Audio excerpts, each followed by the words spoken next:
সবার দোয়া চাই, সহযোগিতা চাই। আমি এলাকাকে মানে আমার এলাকাটা হলো বাংলাদেশের সবচেয়ে অবহেলিত এলাকা। সেই এলাকার মানুষকে আমি আশার আলো দেখাচ্ছি। আমি চাই তাদের সবার সহযোগিতার মাধ্যমে আমি জকিগঞ্জ কানেকাকে ভিন্নভাবে সাজাই। এটুকু শুরু করলাম না।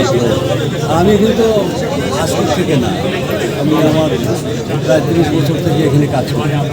তো নির্বাচনের ফলাফল কী হবে না হবে আর কি করে বলা যায়, বেশি দূরে না দেবো, মাত্র 22 দিন পরেই রেজাল্ট জানতে পারবেন ইনশাআল্লাহ।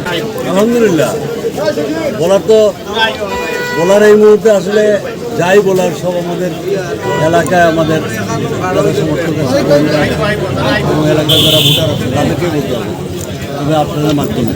আমি তো আমার এলাকায় কাজ করছি দীর্ঘদিন থেকে, তো আমার এলাকার লোকজন জানে। প্রতিদিন আমি 8টা-10টা প্রোগ্রাম করছি প্রতিদিনই।